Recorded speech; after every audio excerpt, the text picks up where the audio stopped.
Assalamualaikum warahmatullahi wabarakatuh. Selamat sore teman-teman semua. Baiklah pada kesempatan ini saya akan menjelaskan tentang Sabta Pesona kepada teman-teman semua. Sabta Pesona ini merupakan salah satu aktivitas yang harus dilakukan oleh masyarakat yang sadar wisata.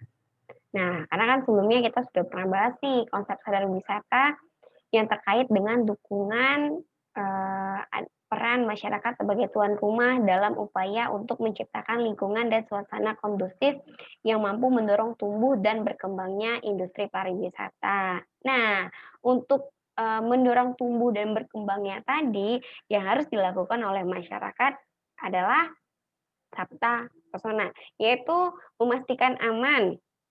Kemudian, membiasakan untuk berperilaku tertib, kemudian bersih, sejuk, indah, ramah, dan kenangan. Kita akan lihat apa saja sih apa saja unsur ini yang ada di dalam, destinasi wisata. Oke, yang pertama, aman, ya. Saat ini Indonesia lagi, terdampak Covid. Bukan hanya Indonesia, tapi seluruh dunia, aman. Nah, untuk saat-saat ini, bentuk aman itu dilakukan dengan cara menyediakan disinfektan, kemudian penggunaan masker, memakai sarung tangan saat memberikan pelayanan kepada masyarakat, tidak mengganggu kenyamanan wisatawan dalam kunjungannya, menolong dan melindungi wisatawan, bersahabat terhadap wisatawan, kemudian membantu memberikan informasi kepada wisatawan, menjaga lingkungan yang bebas dari bahan penyakit menular. Kemudian, menciptakan lingkungan yang aman dari tindakan kriminal. Jadi kalau misalnya datang datang ke suatu tempat, "Wah, kira-kira aku bakalan aman nggak ya di tempat ini? Kira-kira kalau lewat di sini di atas jam 5 sore masih aman nggak ya?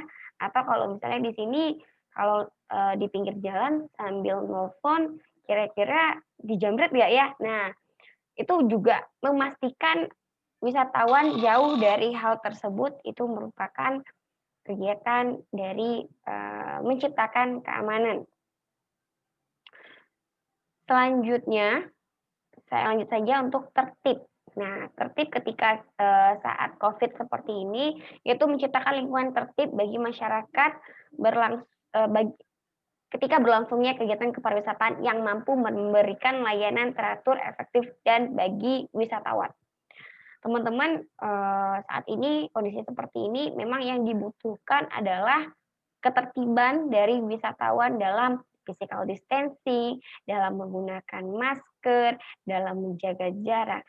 Jadi mengembangkan sebuah destinasi saat ini, tertibnya tidak hanya tertib dari pedagang kaki lima yang liar, kemudian pedagang asongan, kemudian pungutan liar, kemudian tempat-tempat yang berantakan, tapi juga tertib dalam berkehidupan sehari-hari. Kenapa?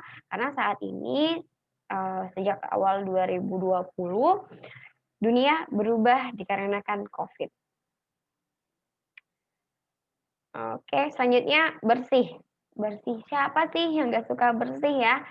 Nah, menciptakan lingkungan yang bersih bagi wisatawan untuk, berlangsungnya kegiatan kepariwisataan yang mampu memberikan layanan higienis bagi wisatawan. Ingat pesan ibu, gunakan maskermu, cuci tanganmu, kemudian jaga jarak, ya.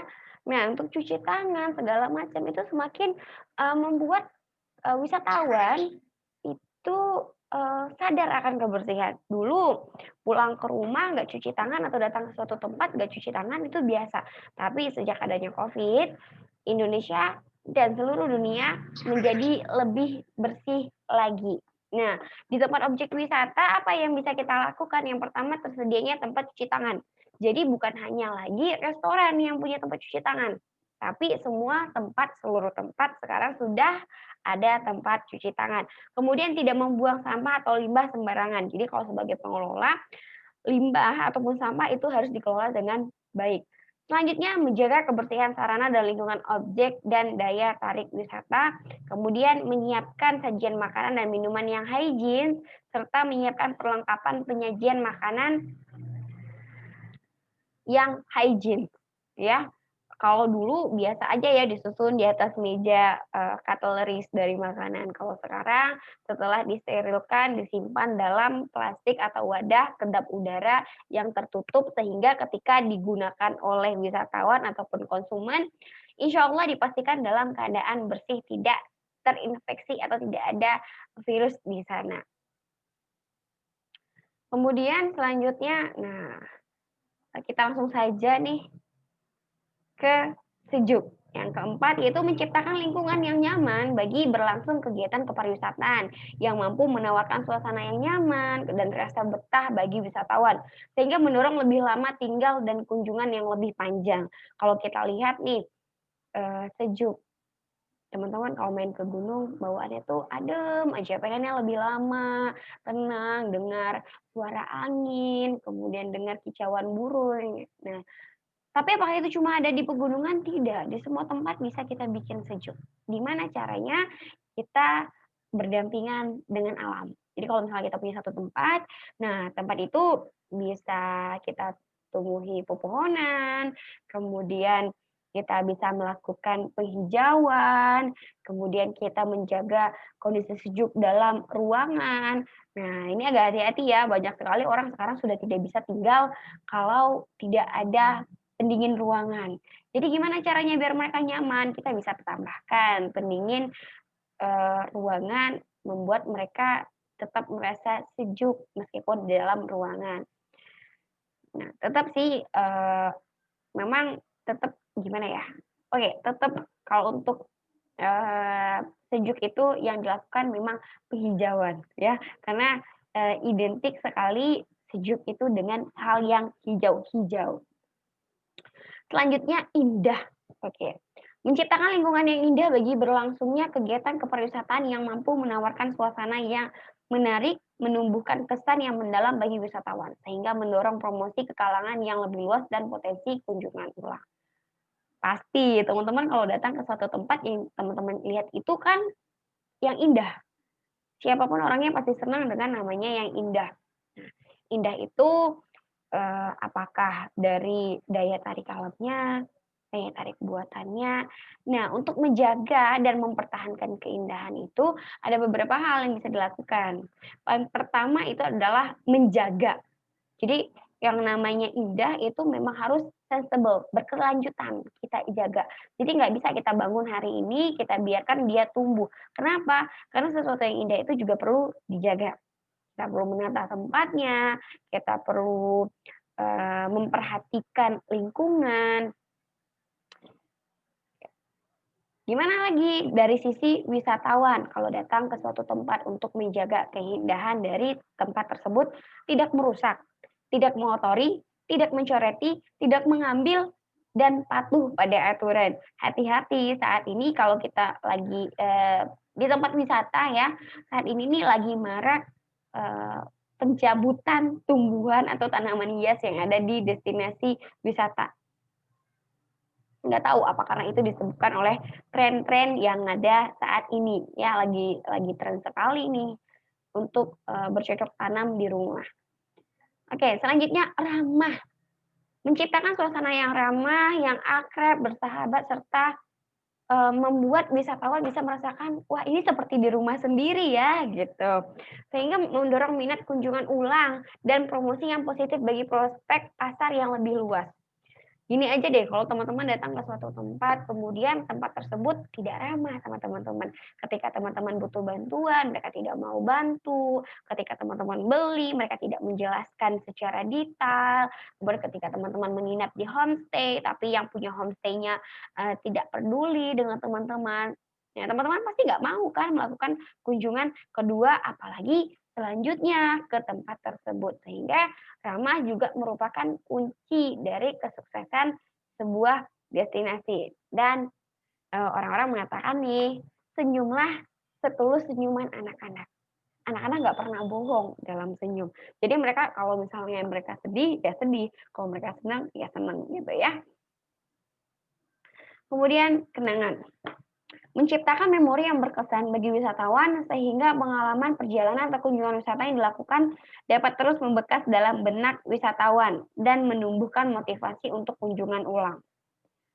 Apa yang bisa kita lakukan, yaitu menggali dan mengangkat keunikan budaya lokal. Jadi kita munculkan nih apa-apa saja yang tidak ada di tempat mereka, tapi ada di tempat kita, kemudian mereka kita ajak untuk ikut berkontribusi, juga ikut beraktivitas, menjadi bagian dalam aktivitas tersebut, sehingga mereka punya kenangan, "Wah, ternyata aku dulu pernah seperti ini ya di destinasi ini. Ternyata saya pernah membatik ketika saya datang ke Jawa Tengah.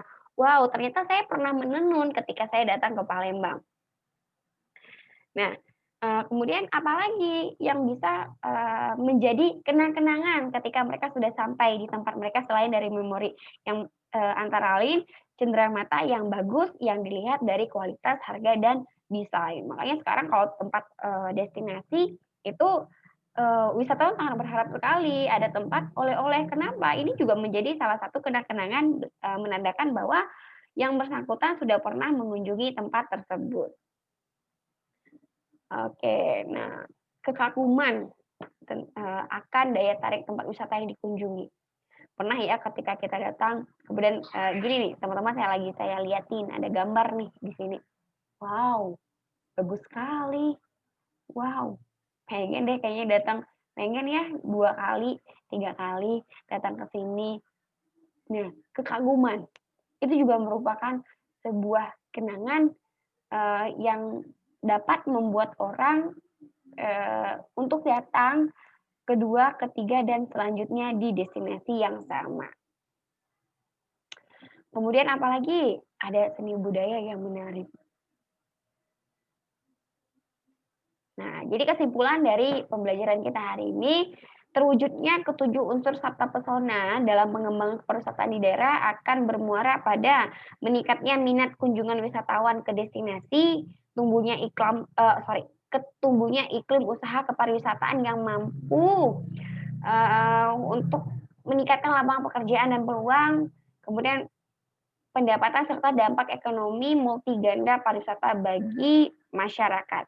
Jadi begitulah ya teman-teman hubungan serta pesona dengan perkembangan sebuah, kepariwisataan di daerah tersebut. Oke, baiklah jika teman-teman ada pertanyaan, teman-teman bisa menghubungi saya di WhatsApp Group, kemudian teman-teman juga bisa menghubungi saya di LMS Group. Oke, baiklah teman-teman, sampai bertemu di episode selanjutnya.